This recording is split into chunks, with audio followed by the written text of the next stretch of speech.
바울의 서원이란 제목으로 하나님의 말씀 증거하도록 하겠습니다. 바울은 1년 6개월의 고린도 사역을 마치고는 이제 다시 그가 파송받은 교회 수리아의 안디오 교회로 이제 돌아가려고 합니다. 그래서 18절에 이렇게 말씀을 시작하고 있습니다. 바울은 더 여러 날 머물다가 형제들과 작별하고 배 타고 수리아로 떠나갈새. 더 여러 날이라는 이 말은 충분한 날, 많은 날 이런 뜻입니다. 그러니까 바울은 갈리오가 아가야 총독으로 온 이후에도 많은 날을 더 머물렀다라고 얘기를 하고 있는 겁니다.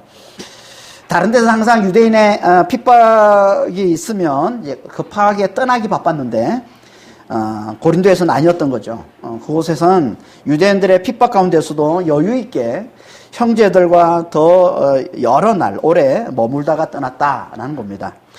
어떻게 그럴 수 있었다고 했습니까? 그건 유대인들의 핍박을 하나님께서 전화위복이 되게 만드셔서 복음 사역이 화법화 되기 때문에 그랬다고 그랬죠. 하나님께서 왜 바울에게 그런 정말 놀라운 축복을 주셨습니까? 하나님의 이 위로의 음성, 이 사명의 음성을 잘 듣고는 그 말씀에 순종해서 오직 말씀을 전하고 가르치는 일에 집중했기 때문에 바울이.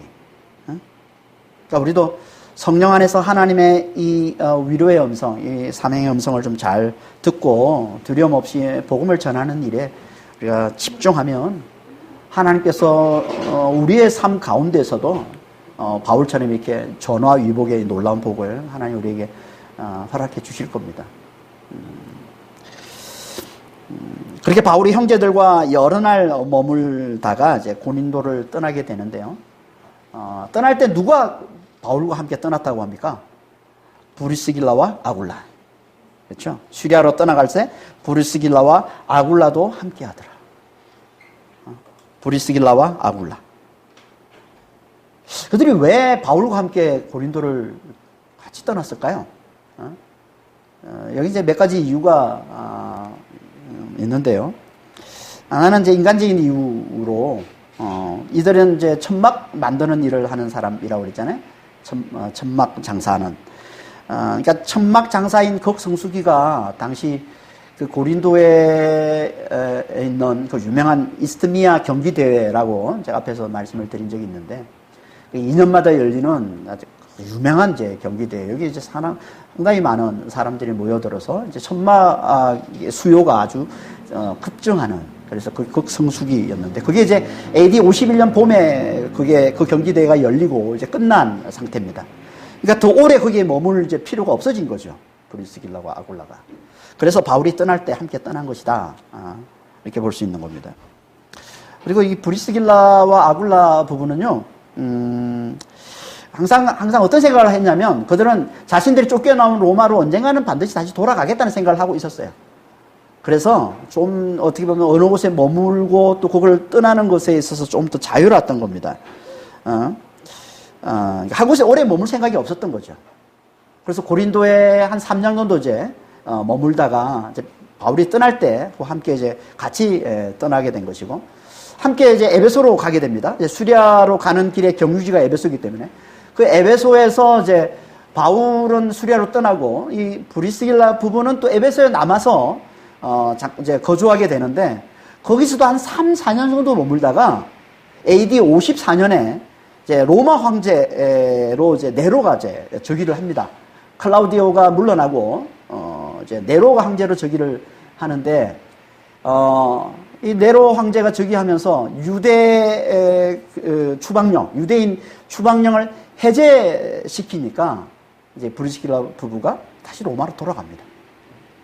그러니까 이제 브리스길라 부부는 항상 이제 자신들이 떠나온 로마로 돌아갈 생각을 하고 있었던 거죠.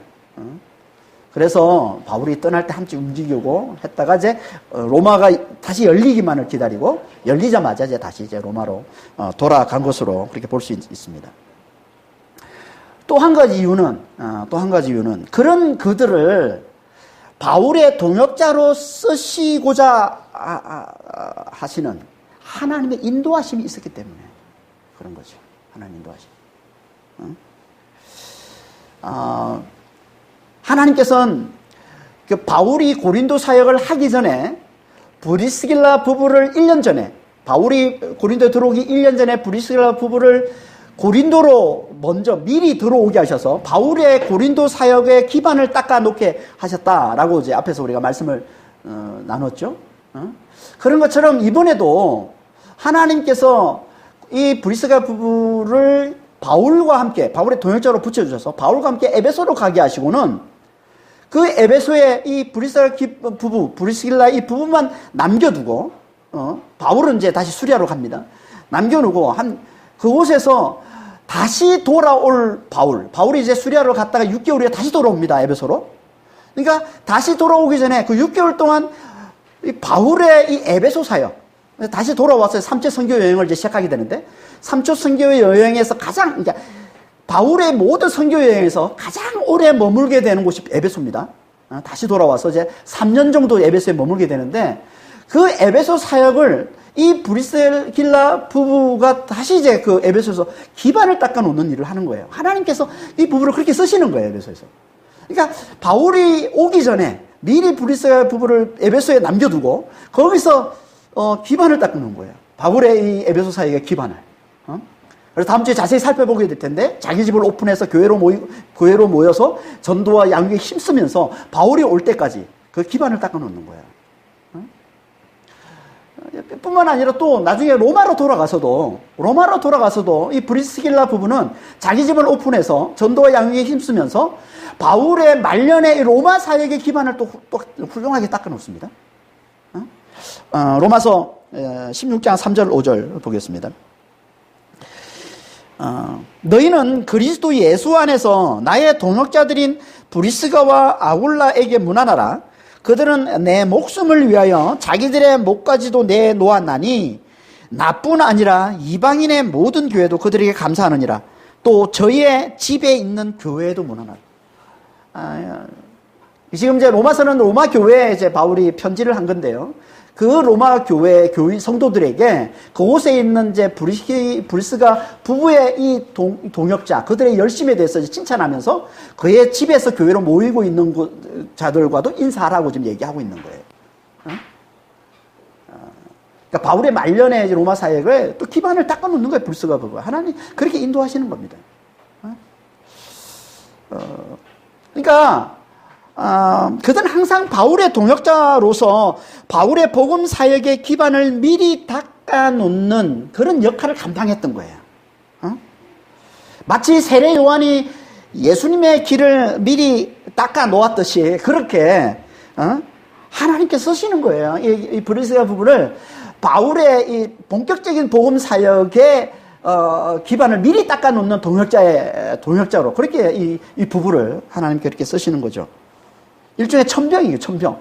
그렇잖아요. 천병 아시죠? 군대에서 본대가 가기 전에 먼저, 어드밴스 과드라 그래가지고 미리 가서 이제 정탐을 하는 거죠. 상황이 어떤지 주시하고 본대가 가서 머물 수 있는 장소 확인하고 그 기반을 닦아놓는 일을 하는 게 이제 천병이잖아요, 군대에서. 이 천병의 역할이 힘든 겁니다. 그래서 죽기도 해요. 그래서 먼저 적들을 눈에 띄어서 적들에게 먼저 죽기도 하잖아요. 그러니까 천병이 대단히 어렵고 힘든 그런 일인데, 이 일을 하나님께서 브리스가 부부에게 맡긴 거예요. 바울의 본격적인 이 사역에 앞서서 브리스가 미리 기반을 닦아놓는 그 일을 이 브리스가 부부에게 하나님께서 이렇게 맡겨놓는 거죠. 그래서 바울이 그들을 자기를 위해서 자신들의 목숨까지도 내놓는 너무나 귀한 동역자라고 얘기를 하고 있는 겁니다. 그러니까 바울의 복음 사역은 혼자 해낸 게 아니에요. 혼자 이뤄낸 사역이 아닙니다. 작품이 아니에요. 그가 그 놀라운 그 사역을 이뤄낼 수 있었던 것은 브리스가 부부 같은, 그리고 이 빌립보 교회 같은 너무나 귀한 이 동역자들, 이들이 있었기 때문에 바울의 이 아시아와 이 유럽의 복음화라는 이 엄청난 위대한 역사가 이루어질 수 있었던 거죠. 그러니까 합작품인 것이지, 바울의 사역은 솔직하게. 그러니까 바울과 브리스가와 빌립보 교회는요, 하나님 앞에 나와서 똑같은 상을 받습니다. 똑같은 칭찬을 받는 거예요. 똑같은 칭찬. 함께 놀라운 하나님이 이를 이루은 자들이 되는 겁니다. 브리스가 부부가 이렇게 바울의 귀한 동역자가 될 수 있었던 건요, 뭐겠습니까? 당연히 그들의 믿음이 훌륭하기 때문이겠죠. 그들의 믿음이. 그 중에 특히 누구의 믿음이 더 훌륭했을까요? 브리스가. 아내 브리스가. 그래서 항상 그들을 부를 때 뭐라고 불러요? 브리스가와 아굴라. 브리스길라와 아굴라. 이렇게 부르는 거예요. 아내 이름을 남편보다 먼저 쓰는 건요, 예사롭지 않은 겁니다.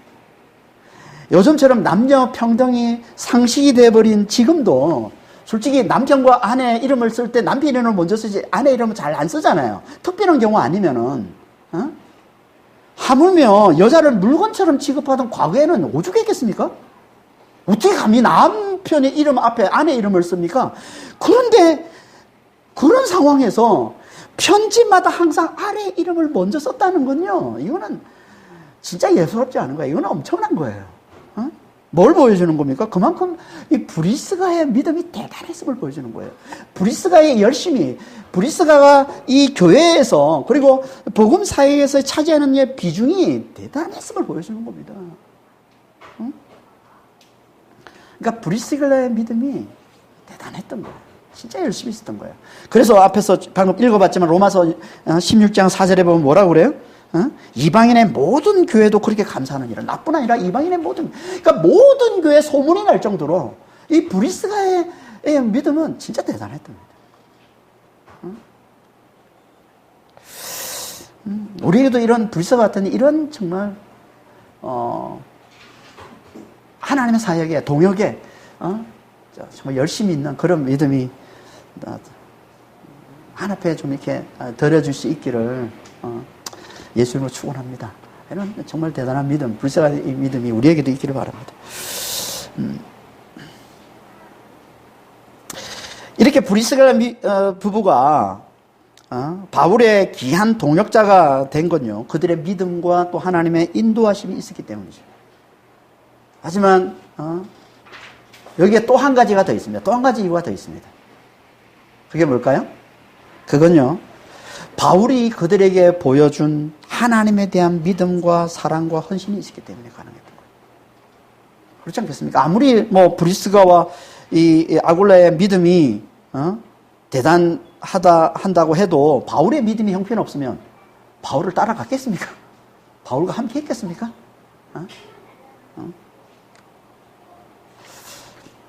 그들은요, 고린도에서 가장 오래, 가장 가까이서 바울을 지켜본 자들입니다. 그러니까 그들은 바울이 얼마나 하나님을 굳게 믿고, 또 얼마나 열심히 하나님을 사랑하고, 얼마나 하나님께 헌신되어 있는지를 누구보다 잘 알았던 자들이에요. 그러니까 거기에 큰 도전을 받고서 기꺼이 그의 평생 동역자가 되고자 했던 겁니다. 브리스가 아굴라. 여기에 도전받고서. 바울은 자주 교회들에게 뭐라고 얘기합니까? 자신을 본받는 자가 되라. 감히 자신을 본받는 자가 되라 라고 얘기를 합니다. 빌립보서 3장 17절입니다. 형제들아, 너희는 함께 나를 본받으라. 고린도전서 11장 1절에 내가 그리스도를 본받는 자가 된 것 같이 너희는 나를 본받는 자다.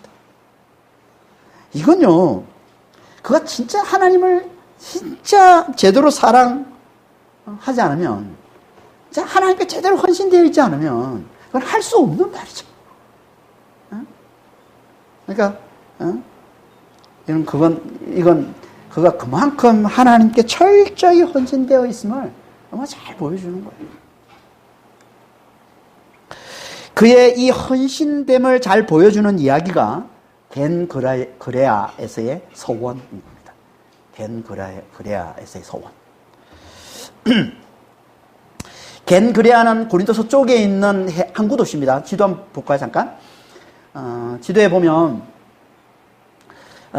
이제 고린도가 보입니까? 글자가 좀 흐려서 잘 안 보일 수도 있는데요. 여기 보면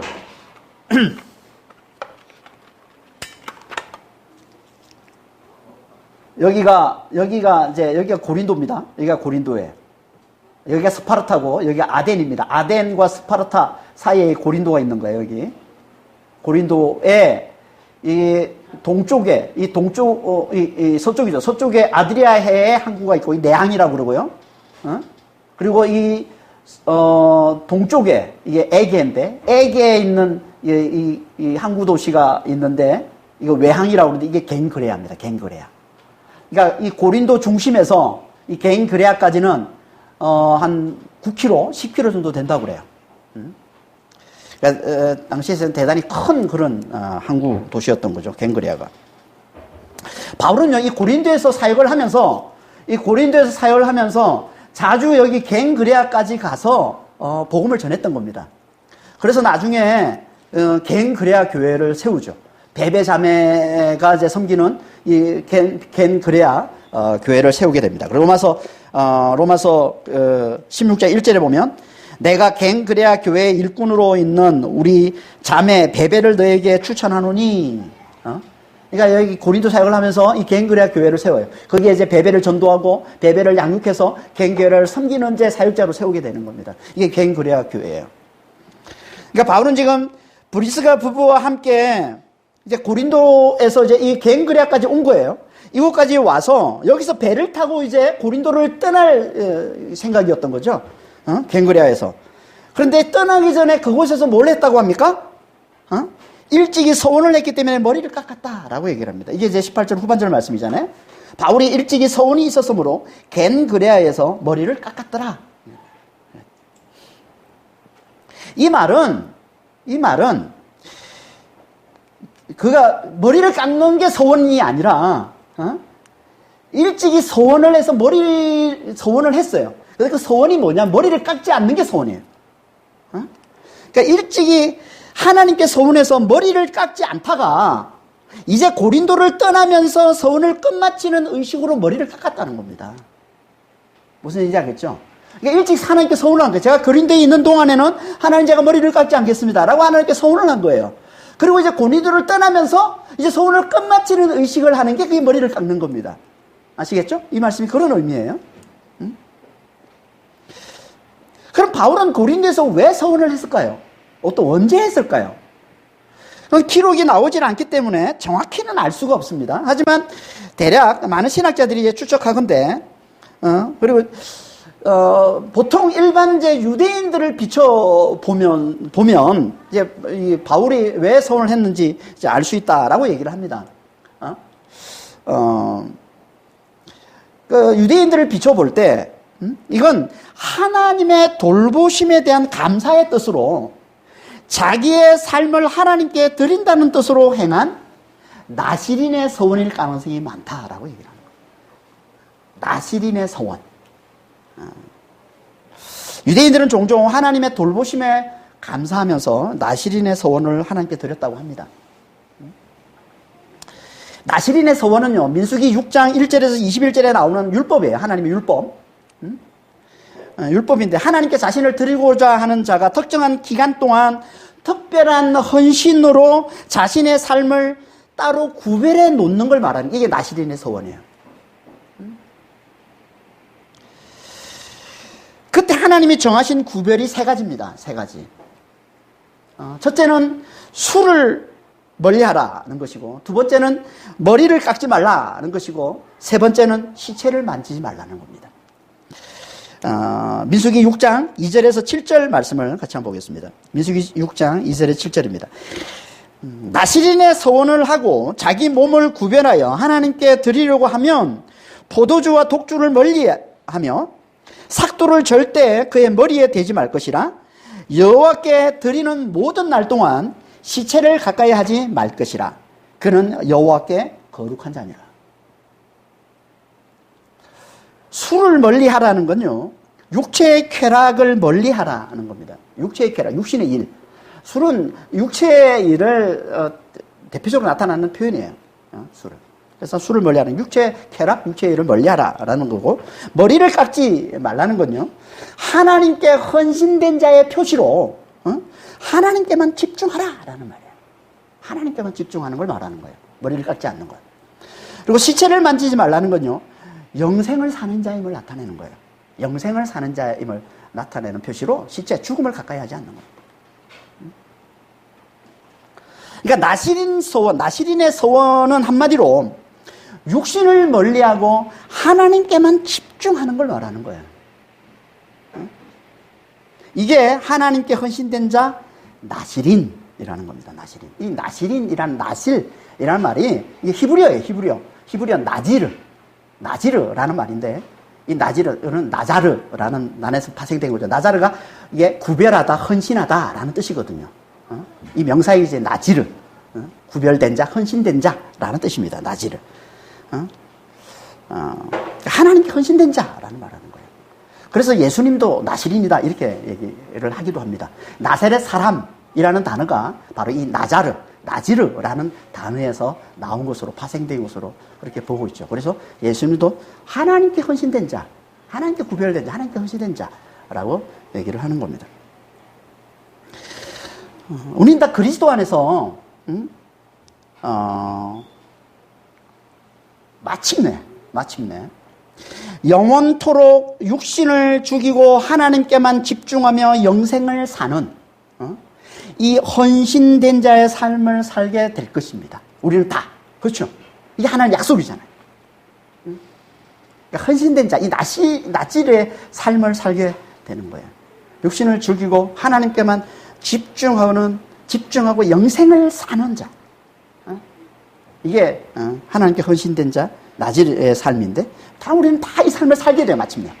하나님 주신 놀라운 구원을 살게 되는 거죠. 이걸 하나님께서 율법으로 나시린의 이 서원을 통해서 미리 나타내 보여주는 거예요. 이 삶을 살게 될 걸, 장차 우리가 하나님을 믿는 자들, 하나님 백성들이 영원토록 살게 될 그 삶을 율법 안에 담아서 미리 나타내 보여주는 게 이게 나시린의 서원이라는 겁니다. 그래서 하나님께 자신을 드리고자 하는 자는 일정 기간 나시린의 서원으로 하나님 자신을 드리게 그렇게 하시고는 그렇게 자신을 하나님께 드린 자를 하나님에 대한 확실한 믿음과 사랑으로 받으시고 하나님께서 그를 더욱더 놀랍게 축복해 주신다는 거예요. 이게 나시린의 서원인 거예요. 그러니까 바울은 환상 가운데서 하나님을 만난 후에, 주님을 만난 후에 하나님의 돌보심을 경험하고는 그분께 감사하면서 그분의 그 돌보심에 감사하면서 그분에 대한 믿음과 사랑의 표시로 어느 날, 언제인지는 정확히 알 수 없어요. 어느 날 나시린의 서원을 하나님께 드린 거예요. 그 안에 있는 믿음과 이 사랑의 표시로 하나님의 돌보심을 감사하면서, 돌보심에 대해서 감사하면서 자신 안에 있는 하나님에 대한 믿음, 하나님의 이 사랑의 표시로 그걸 하나님께 드리고 싶은 거예요. 그걸 강조해서 보여드리고 싶은 거예요. 그래서 어느 날 하나님께 나시린의 서원을 드렸던 것이고 하나님께서 그걸 기쁘게 받으시고 그래서 그걸 하나님께서 바울을 놀랍게 축복해 주셨다는 거예요. 그게 고린도 사역이라는 겁니다. 그러니까 하나님 앞에 그 속에 있는 믿음과 사랑을 담아서 그 표시로 강조해서 이 나시린의 서원을 드린 이것을 하나님께서 기뻐 받으신 거예요. 마치 긴 머리의 삼손처럼. 삼손이 나시린이잖아요. 그래서 머리를 안 깎은 거예요. 머리를 깎지 않은 자 삼손. 이게 하나님께 하나님께 헌신된 자를 나타내는 표현이란 말이에요, 이게. 그는 하나님이 함께 하신다는 뜻으로 그에게 하나님의 놀라운 능력이 나타났던 거예요. 머리를 깎으니까 어떻게 됩니까? 그때부터 나시린이 아닌 거예요. 그래서 능력이 사라지는 겁니다. 그러니까 하나님이 함께 하시는, 하나님 함께해서 능력으로 함께 하시는 표로 나타내 주는 거예요. 삼손이 이게. 그래서 머리를 긴 삼손. 그렇게 삼손이 머리를 긴 나시린 이 삼손이 하나님이 함께해서 놀라운 능력으로 함께해서 놀랍게 하나님께서 그를 축복해 주신 것처럼 바울도 하나님께서 그렇게 그와 함께 하시면서 놀랍게 그를 축복해 주시고 그를 지켜주시고 그를 돌봐주셨다는 거예요. 고린도에서. 그러니까 바울의 이 나시린 서원은 율법으로 행한 게 아닌 거죠. 율법이 뭡니까? 율법은 행위를 자랑하기 위해서 하나님 앞에 내놓는 거잖아요. 이게 율법이잖아요. 그러니까 바울은 서원을 자기 행위를 자랑하기 위해서 드리는 게 아니었기 때문에 율법으로 드리는 게 아닙니다. 그건 자기 속에 있는 믿음, 자기 속에 있는 하나님에 대한 이 사랑, 이걸 몸으로 밖으로 어떻게 보면 더 특별한 헌신으로 하나님 앞에 나타내 보여주기 위해서 드리는 거기 때문에 율법으로 행한 게 아니라는 거예요. 이게 바울의 나시린 서원인 거예요. 우리로 치면 뭐와 같습니까? 바울의 나시린 서원은 우리로 치면 작전 기도와 같은 거예요. 작전 기도. 많은 교회에서 실제로 작전 기도하잖아요. 어떤 일정 기간, 새해가 된다든지 아니면 어떤 특별한 일이 생기면은 작전 기도하는 경우 있잖아요. 하나님 앞에 어떤 특정한 기간 동안 특별한 헌신으로 자신의 삶을 구별해 놓는 거거든요. 그게 이제 특별 헌신 기도, 또 특별 무슨 작정 기도 그런 게 하는 거죠. 특별 금식, 특정 헌금 이런 식으로 특별하게 하나님 앞에 구별해서 자신의 삶을 따로 내놓는 그와 같은 것으로 보시면 됩니다. 나시린의 서원은.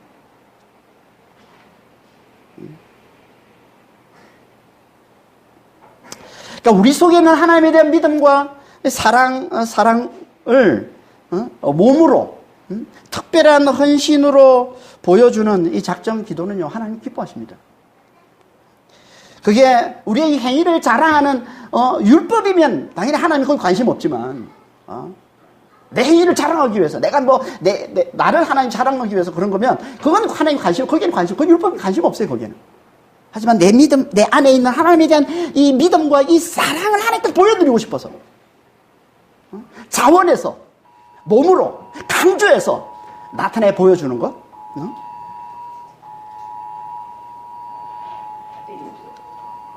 그걸 하나님께서는 이쁘게 하나님 받으시고 하나님께서 놀랍게 축복해 주신다는 겁니다. 하나님은요, 우리 속에 있는 이 믿음과 이 사랑을 몸으로 삶으로 드러내 보여주는 거예요. 기도나 금식이나 구제나 이런 모습으로 보여드리는 거예요. 우리 하나님께서 기뻐하십니다. 기쁘게 받으십니다.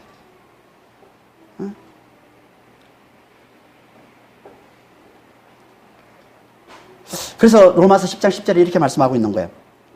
사람이 마음으로 믿어 의에 이르고 입으로 신하여 구원에 이르느니라. 무슨 말이에요, 이 말은? 마음에 있는 믿음은 입으로 드러나게 돼 있다는 거예요. 믿음은 몸으로 드러나게 돼 있다는 거예요. 그게 진짜 믿음이라는 거예요. 나는 내 속에 하나님을 믿어. 근데 몸으로 보여주는 게 없어. 그건 믿음이 아니야. 하나님 보시기에 그건 온전한 믿음이 아닌 거예요. 반드시 내 속에 믿음이 있으면 그래서 속에 믿고 입으로 시인하는 자 구원을 주신다고 그러는 거예요. 그러니까 그 믿음은 이 안에 진짜 믿음이 있다면, 진짜 하나님을 사랑한다면 그걸 입으로 고백하게 되고 시인하게 돼 있고 몸으로 보여주게 돼 있고 삶으로 나타내게 돼 있다는 겁니다.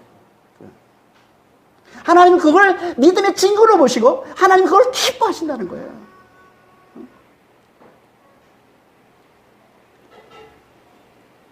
그러니까 몸으로 하나님, 내 속에 있는 믿음과 사랑을 몸으로 보여주는 이것도, 기도도,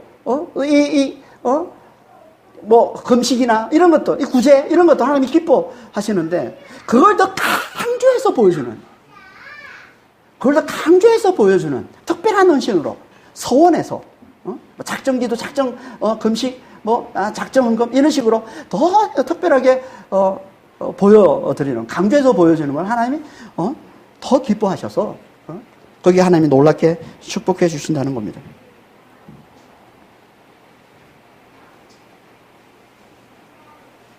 우리는 어떤가요?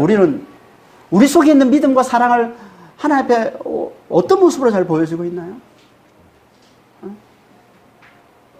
하나님은 우리 속에 있는 게 밖으로, 입으로, 몸으로, 삶으로 나타나 보여지길 하나님은 원하세요. 거기에 하나님께서 함께 하시고, 거기에 하나님께서 더 놀랍게 하나님께서 역사하셔서 놀라운 복을 주신다는 겁니다. 그러니까 이걸 압축하면 이런 거예요. 우리 속에 있는 믿음을 몸으로 보여주는 기도, 그걸 강조해서 보여주는 이 특별한 헌신, 이 서원이 있어야 우리의 믿음을 견고케 하시는 하나님의 놀라운 축복을 우리가 받아 누릴 수 있다는 거예요. 여러분, 우리의 삶에 주어지는 하나님의 놀라운 축복, 이게 부활의 표적인 겁니다. 그러니까 내가 하나님 앞에 우리의 믿음과 내 속에 있는 이 믿음과 이 사랑을 몸으로 보여주는 어떤 기도와 이런 특별한 헌신이 있을 때 하나님께서 그것을 기쁘게 받으시고 거기에 하나님의 놀라운 축복을 주셔서 그걸 통해서 우리의 믿음을 더 견고하게 해주시는 거예요. 하나님이 내 삶에 나타나는, 하나님의 능력을 내 삶에 나타나는 게 있어야 우리 삶이 견고해지잖아요. 근데 내 삶에 하나님의 능력이 나타나는 걸 우리가 어떻게 봅니까? 내 속에 있는 믿음을 밖으로 끄집어낼 때, 내 속에 있는 믿음을 밖으로 보여드릴 때, 입으로 고백하고 여러분 기도는 그 가장 기본적인 게 기도인 거예요. 그래서 기도는 내 속에 있는 믿음을 밖으로 보여주는 가장 기본적인 모습인 거예요. 그래서 하나님이 기도를 그렇게 기뻐하시는 거예요. 응? 여러분 진짜 믿음인 자는 기도합니다. 믿음이 있는 자는, 그 속에 믿음을 가진 자, 하나님을 진짜 사랑하는 자는 기도 안 할 수가 없어요. 안 하고는 못 베깁니다. 기도할 수밖에 없는 거예요. 진짜 믿음이 있는데? 내가 기도를 안 한다는 얘기는 실제로 내 속에 있는 믿음이 진짜가 아닐 가능성이 많다는 얘기예요. 응? 하나님을 진짜 믿지 않는 게 하나님을 붙들지 않는 거죠. 하나님을 찾지 않는 거죠, 내 삶에. 응? 내가 진짜 믿음이 있다면, 나는 아무것도, 하나님의 은혜가 없이는 아무것도 아닌지 알면 내가 제대로 알아보지 못하면 어떻게 우리가 기도합니까? 억지로 기도하는 신용을 할 수 있어요. 흉내는 낼 수 있어요. 남이 하니까 따라할 수는 있어요. 아니면 그건 오래 못 갑니다. 오래 못 갑니다. 진짜 믿음이 제대로 있는 사람은요, 기도 안 하고는 못 베기는 거예요. 기도할 수밖에 없는 겁니다. 그 기도를 하나님 받으시고, 몸으로 보여주는 기도를 받으시고, 하나님께서 놀랍게 우리를 축복하셔서 우리의 믿음을 견고케 해주시는 겁니다. 이게 제대로 하나님께 헌신된 자가 되는 거예요. 여러분, 헌신이 뭐예요? 헌신은 몸을 드리는 거잖아요. 몸을 드리는 게 뭡니까? 내 속에 있는 믿음과 그 사랑을 몸으로 드러내는 게 헌신인 거예요. 내가 하나님을 믿어요. 우리가 주일날 나와서 예배 드리는 것도 헌신인 거예요, 하나님 앞에. 몸으로 드리는 거니까. 우리가 하나님, 내 믿음의 표시로, 내 믿음의 증거로, 내 속에 있는 믿음과 사랑의 증거로 내놓는 건 다 하나님 앞에 헌신이 되는 겁니다. 그러니까 우리가 얼마나 하나님 앞에 제대로 헌신된 자인지 돌아보세요. 이게 우리의 믿음을 보여주는 거예요, 하나님 앞에. 그게 우리로 하여금 믿음을 견고하게 해주시는 거예요. 그게 하나님이 놀랍게 함께 해주셔서, 그게 하나님께 놀랍게 역사해 주시고, 하나님께서 그게 놀랍게 축복해 주셔서 부활의 표적들을 나타내 보여주심으로 인해서 우리의 믿음이 더 견고해지게 되는 거예요. 이게 제대로 하나님께 헌신된 자가 되는 겁니다. 이게 제대로 나실인이 되는 거예요. 저는 항상 이게 제 기도 제목이에요. 우리 교회를 위해서 제가 기도할 때마다 항상 제가 빼놓지 않고 기도하는 이겁니다. 정말 우리 교인들은, 우리 성도들은 정말 기도하는 자가 되게 해달라고. 기도해서 속에 있는 이 믿음을 밖으로 좀 내보여주는 자가 되게 해달라고. 그래서 하나님이 그걸 기쁘게 받으셔서 제들의 삶 가운데 부활의 표적이 나타나도록, 제들의 삶에 정말 하나님의 능력을 보는 자가 될 수 있도록 도와달라고. 그래서 믿음이 견고해진 자가 되게 해달라고. 제가 우리 교회를 위해서 항상 기도하는 기도가 이거예요. 저는 이게 너무너무 중요하다고 생각합니다. 왜 우리가 믿음이 견고하지 못합니까? 왜? 결국은 우리 속에 있는 믿음을 밖으로 보여주지 않는 거예요. 삶으로, 입으로, 몸으로, 삶으로 나타내 보여주지를 않는 거예요. 헌신이 없기 때문에 그런 거예요, 하나님. 이걸 하나님께 제대로 된 헌신으로 받으시는 거예요. 야, 너는 진짜 나를 제대로 헌신하는 거야. 내게 너를 주는 자가 맞구나. 그러면 내가 너를 줘야, 나를 너한테 줘야지. 그래서 하나님의 능력이 우리 삶을 덮어버리는 거예요. 내가 하나님을 드릴 때 하나님의 능력이 우리 삶을 덮는 겁니다.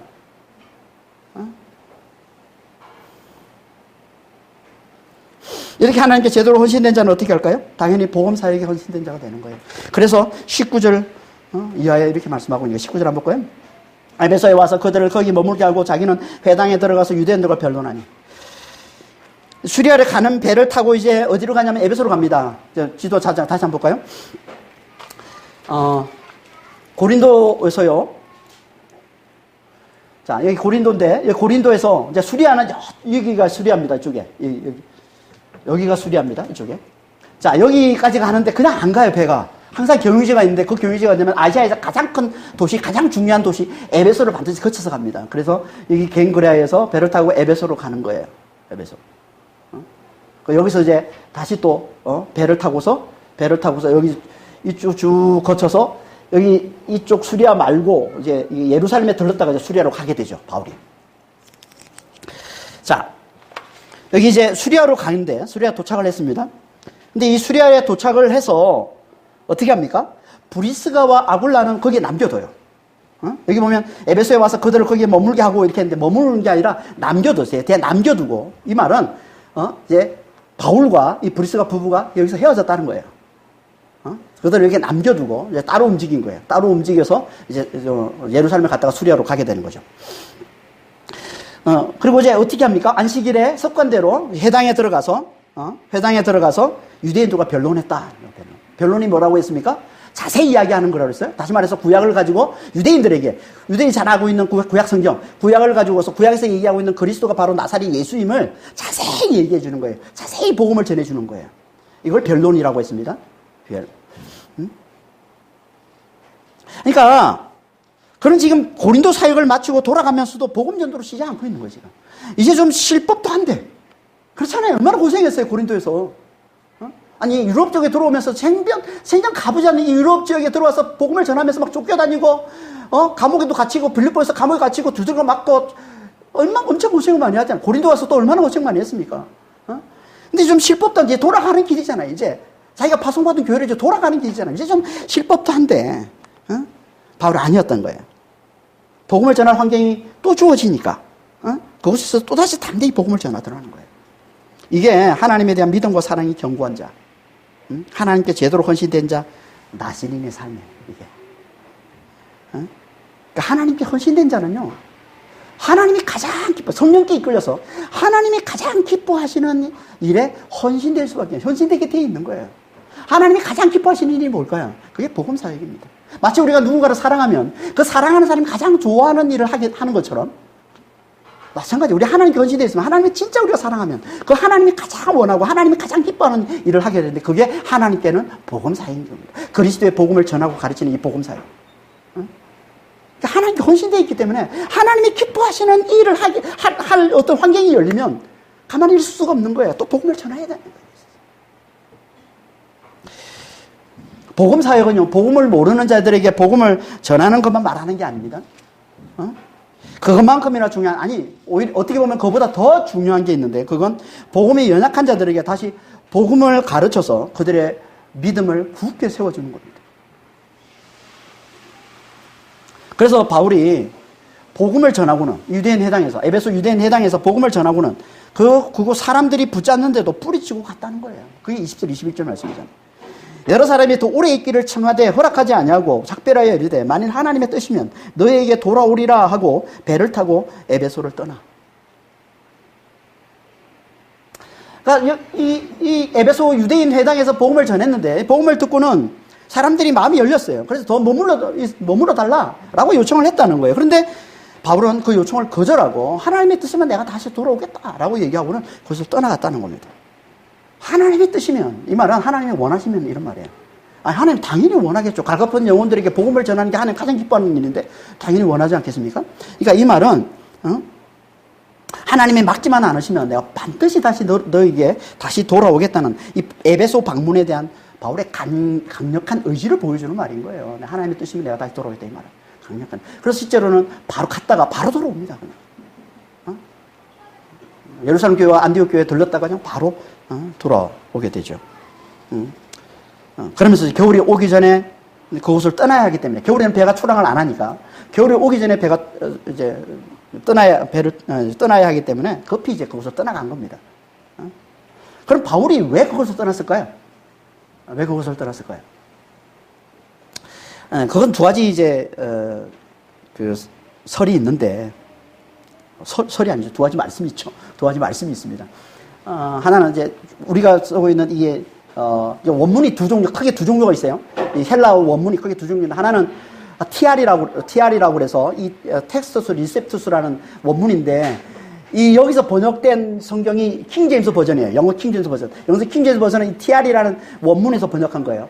그럼 다른 이제 영어 성경들은 대부분 UBS라는 원문이 있습니다. UBS라는 원문에서 번역을 한 거예요. 근데 이 TR과 UBS 원문이 조금 달라요. 우리 한글 성경은 UBS 원문에서 번역한 성경을 다시 번역한 거예요. 한국말로. 영어 성경을 다시 한국말로 번역한 거죠. 우리 성경은. 그러니까 UBS판이고 TR판, 그러니까 킹제임스 버전에 보면 20절에 나오는 21절에 나오는 만일 하나님의 뜻이면 너희에게 돌아오리라는 말씀 앞에 한 구절이 더 있습니다. 그게 뭐냐 하면 예루살렘에서 지켜야 하는, 예루살렘에서 곧 있게 되는 절기를 지켜야 한다. 그래서 내가 떠나야만 한다. 하지만 하나님의 뜻이라면 내가 반드시 다시 돌아오겠다라는 말씀을 하고 있는 게 킹제임스 버전이에요. 근데 거기 보면 이제 절기를 지키기 위해서 에베소를 빨리 떠나는 것처럼 보이죠. 하지만 우리 성경, 우리가 인용하고 있는 UBS판, 헬라어 이제 다른 원문인 유베스판을 보면 대부분의 영의 성경은 이제 그 원문을 쓰고 있는데 우리 성경과 같이 거기에 보면 그 말이 없어요. 절기를 지킨다는 말이 없어요. 대신 다른 이유를 얘기하고 있어요. 그게 뭐예요? 교회를 돌아보기 위해서 가는 겁니다. 교회를 돌아보면서 그 교회 그 제자들의 믿음을 굳게 세우기 위해서 간다는 거예요. 그게 22절 23절 말씀이에요. 22절 23절 한번 볼까요? 가이사랴에 상륙하여 올라가 교회의 안부를 물은 후에 안디옥으로 내려가서 얼마 있다가 떠나 갈라디아와 부르기아 땅을 차례로 다니며 모든 제자를 굳건하게 하니라. 가이사랴는 예루살렘과 가까운 곳이에요. 아까 지도를 얘기했지만 이 지도에 보면은 원래 배가 가이사랴 안디옥으로 가면 여기 위로 갑니다. 여기 항구가 있습니다. 이도 큰 항구예요. 위로 가게 되는데 위로 가지 않고 거기로 가는 배를 타지를 않고 가이사랴로 가는 밑에 한 400km 밑으로 떨어져 있는 가이사랴로 가는 배를 탔습니다. 왜냐하면 예루살렘에 가기 위해서 그런 거예요. 그러니까 여기서 말하고 있는 22절의 교회는요, 예루살렘 교회를 얘기하는 겁니다. 가이사랴에 내려서 거기서 한 100km 정도 이제 올라가죠. 예루살렘은 시온산이 있으니까 예루살렘에 가는 건 다 올라간다고 그래요. 왜냐하면 기독교의 거기가 모성이니까, 그게 센터니까 모든 기독교가 올라간다고 그러는 거예요. 마치 서울을 다 올라간다고, 상경 다 올라간다고 그러잖아요. 뭐 강원도로 가도 내려간다고 그러고 강원도에서 서울로 올라간다고 그러잖아요. 그런 것처럼 예루살렘에 가는 건 다 올라가는 거예요. 그게 중심이라는 얘기예요. 그래서 올라가서 교회 안부를 물었다는 얘기는 예루살렘 교회 올라가서 예루살렘 교회 안부를 물었다. 안부를 물었다고 해서 실제로 뭐 안부를 문다면 인사한다는 말이거든요. 인사하고 안녕하고 이제 뭐 돌아섰다는 얘기가 아닐 거잖아요. 안부를 물었다는 얘기는 안부를 묻고는 1차 선교여행 때 그랬죠. 1차 선교여행에서도 돌아오고 난 다음에 예루살렘에 가서 예루살렘에서 선교 사역에 대해서 보고를 했잖아요. 그런 것처럼 2차 선교 사역에 대해서 그 예루살렘 교회 지도자들, 리더십에게 그 보고한 걸 얘기하는 거예요. 예루살렘 교회. 2차 선교 사역에 대해서 보고하는 겁니다. 그러면서 이방인들 가운데 역사하신 하나님의 영광을 그들에게 보여주고 들려주고 그러면서 그들의 믿음을 격려해주고 그들의 믿음을 위로하는 일을 한 거예요, 바울이. 그러니까 바울이 이 에베소에서 떠나서 가게 된 목적이 이거예요. 교회를 돌아보고 그들을 격려해주고 그들을 위로하기 위해서. 지금 어떻게 보면 예루살렘 교회에 있는 교인들은 하나님의 영광을 좀 경험을 못하잖아요, 지금. 지금 하나님이 살아서 역사하시는 현장은 지금 이방인들인데 거기서 지금 하나님은 능력으로 강력하게 역사하고 계시는데 그래서 그 소식을 좀 들려주고 싶은 거예요. 예루살렘 교회, 지금 아직 믿음이 식어가고 있는 그 교회 가서 그 살아계신 하나님의 그 능력을 나타내 보여주고 싶은 거예요. 그 영광을 들려주고 싶은 거예요. 그래서 그들의 믿음을 다시 회복시키고 싶은 거예요. 그래서 그들 가서 그들에게 그 선교 보고를 하고 또 바로 안디옥으로 내려가서 아까 얘기했던 안디옥 한 400km, 480km 정도 떨어져 있는 그곳으로 다시 가서 그 안디옥 교회에 모아놓고 다시 그들에게도 똑같이 1차 선교 때와 똑같이 이 선교사역, 2차 선교사역에 대해서 보고하면서 하나님의 놀랍게 역사하시고 이방인 가운데 역사하신 뭐 하나님의 놀라운 역사를 그들에게 들려준 겁니다. 여기서 생략되어 있지만 1차 선교여행을 마치고 보고했던 사도행전 14장 27절 말씀을 27절에 했던 그 일을 똑같이 했을 거예요. 바울이 2차 선교여행을 돌아와서 안디옥 교회에 가서. 사도행전 14장 27절입니다. 그들이 이르러 그들은 여기는 바울과 바나바죠. 1차 선교여행은 바울과 바나바니까. 바울과 바나바가 이르러 교회를 모아서 하나님이 함께 행하시는 모든 일과 이방인들에게 믿음의 문을 여신 것을 보고하고 제 아들과 함께 오래 있으니라. 그러니까 이방인들 가운데 역사하시는 하나님의 놀라운 능력을 수많은 이방인들이 하나님께 돌아온 이야기를 안디옥 교회 가서, 예루살렘 교회 가서, 안디옥 교회 가서 그 교회에 그걸 간증하면서 하나님의 영광을 보여주고 드러내면서 그들의 믿음을 세워주고 그들의 믿음을 격려해주고 그들을 위로하는 일을 했던 겁니다. 그리고는 어떻게 했다고 합니까? 그리고는 바로 얼마 동안 있다가 바로 떠났다고 얘기합니다. 얼마 동안. 1차 선교에 일단 돌아와서는 오래 있었다고 얘기하는데 2차 선교를 마치고 돌아와서는 얼마 있다가 정확히 얼마, 짧은 기간이에요. 그래서 여기 쓰고 있는 단어도 되게 짧은 기간을 나타내는 단어를 쓰고 있는 거예요. 얼마 있다가 바로 떠났다는 거예요. 추측컨대 겨울을 보내고 봄에 떠났을 거라고 추정합니다. 아무리 길어도 6개월은 안 됐을 거라고 추측하고 있는 거예요. 그러니까 가서 보고하고 이제 좀 쉴 법도 한데 거기서. 그렇잖아요, 이제. 거기 모교인데, 거기 이제 파송받은 교회인데. 그래서 쉬면서 1차 선교회 때처럼 좀 쉬면서 좀 할 법도 한데 그렇지 않고 바로 떠나는 거예요. 왜 그랬을까요? 에베소 영혼들의 약속 때문에. 에베소 영혼들이 눈을 밟히는 거예요. 그들의 마음의 문이 열린 것을 보고서 그냥 그들을 뿌리치고 온 게 눈에 걸린 거죠. 그래서 에베소 영혼들에게 약속을 지키기 위해서 다시 돌아가는 겁니다. 하지만 에베소 영혼들만 생각하고 돌아간 게 아니에요. 그에게 또 눈에 밟힌 게 있는데 그게 뭐냐면 그가 1차 선교 여행 때 세웠던 그 교회 그 제자들의 그 믿음도 눈에 밟힌 거예요. 그들의 믿음이 어떻게 그들은 믿음을 어떻게 지금 지키고 있는지 그게 눈에 밟힌 거예요.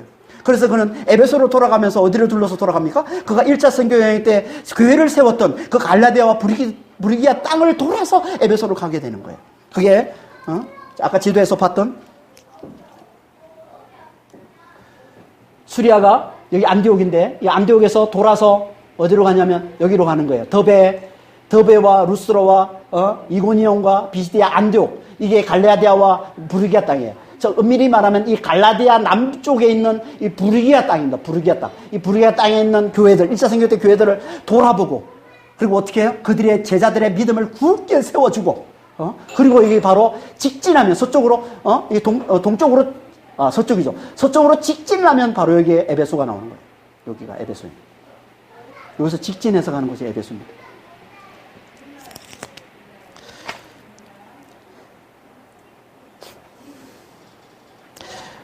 바울은요, 제자들의 믿음을 굳게 세워주는 것을 너무너무 중요해요. 그래서 1차 선교 여행 때도 그 비시디아 안디옥에서 쫓겨나고 또 이고니온에서 쫓겨나고 루스달에서 복음을 전하다가 그 안디옥에서 이고니온에 쫓아와서 돌로 쳐서 죽은 줄 알고 내다버린 상태에서 다시 살아나서 그 루스달에서 복음을 전하고 다시 더베로 간 다음에 거기서 복음을 전하고 교회를 세우고 난 다음에 어디로 갑니까? 다시 또 루스드라로 들어가잖아요. 왜? 뭐 때문에? 그곳에 있는 형제들, 그곳에 있는 제자들의 믿음을 굳게 세워주기 위해. 아니 지금 자기가 죽을 뻔한 곳인데 다시 거기 왜? 믿음을 굳게 세우는 걸 바울은 너무너무 중요하게 여긴 거예요. 왜요? 그래야 세상의 미혹에 넘어가지가 않으니까. 베드로서 3장 17절 18절 말씀해요. 너희가 이것을 미리 알았은즉 무법한 자들의 미혹에 이끌려 너희가 굳센 데서 떨어질까 삼가라 조심하라. 오직 우리 주 곧 구주 예수 그리스도의 은혜와 그를 믿는 지식에서 자라나라.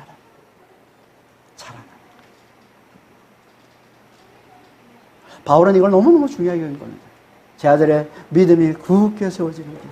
그래야 미혹에 넘어가지 않는 거예요. 그래야 세상의 미혹에 넘어가지 않는 거예요.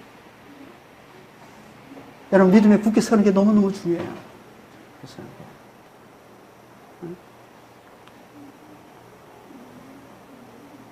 뭘 보여주는 거예요 지금?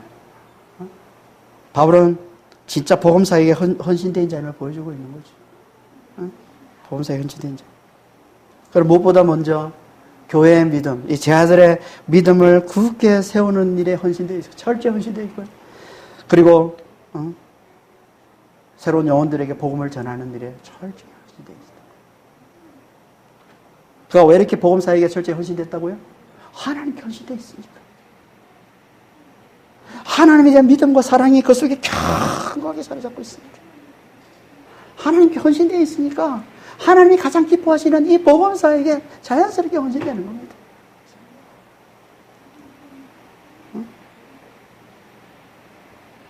그 어떻게 하나님께 이렇게 헌신된 자가 됐어요? 하나님께서 그와 함께 하셔서 그 크신 능력으로 그를 지켜주시고 돌봐주심을 잘 알았기 때문에. 잘 알았기 때문에. 그래서 그에게 하나님 앞에 기도와 몸으로 보여주는 그 믿음과 그 사랑을 몸으로 보여주고 입으로 몸으로 삶으로 보여주는 이 기도와 이 소원으로 하나님 앞에 하나님이 기뻐하시는 믿음을 보여주니까 하나님께서 당신이 살아계심, 당신이 함께하심, 당신의 그 놀라운 능력을 그 삶 가운데 나타내 보여주니까 그걸 너무나 잘 그러니까 하나님께 헌신된 자가 되는 거예요. 하나님의 믿음과 사랑이 위해 굳게 견고하게 선 자가 되는 거예요. 여러분, 이 기도와 소원으로 자신의 이 하나님에 대한 믿음 위에 굳게 선 자가 제자들의 믿음을 굳게 세워주는 일을 감당할 수 있는 거예요. 하나님께 헌신된 자가 복음사에 헌신된 자, 제자들의 믿음을 굳게 세워주는 그 일에 헌신된 자가 되는 겁니다. 그래서 우리 하나님은 하나님께 헌신된 자를 찾으시는 거예요. 하나님에 대한 믿음과 사랑이 그 속에 견고하게 자리 잡고 있는 자를 찾으시는 거예요. 누가 이렇게 그 속에 하나님의 믿음과 사랑이 그 속에 견고한 자가 된다고요? 하나님이 함께 하심을 잘 경험하는 자. 어떻게 우리가 하나님이 함께 하심을 잘 경험합니까? 우리가 늘 성령 안에서 하나님께서 우리와 함께 해주세요. 우리에게 말씀을 들려주세요. 음성을 들려주세요. 우리를 위로해 주세요. 그걸 어떻게 우리가 잘 누립니까? 늘 이 십자가의 은혜와 부활의 이 능력을 늘 깊이 묵상해야, 늘 깊이 묵상하는 자가 돼요. 그러니까 진리를 깊이 좀 잘 붙드는 자가 좀 돼야 성령께서 우리에게 그 음성을 들려주시는 거예요. 그리고 그 믿음을 몸으로 보여주는 기도를 좀 하나님 앞에 좀 믿음을 몸으로 보여주는 이 기도를 하나님 앞에 좀 잘 드려야, 그 증거를, 믿음의 증거를 하나님 앞에 잘 보여드려야 하나님께서 우리 삶 가운데 놀랍 축복으로 부활의 표적들을 나타내 보여주시고, 이것이 우리의 믿음을 견고하게 해주는 겁니다.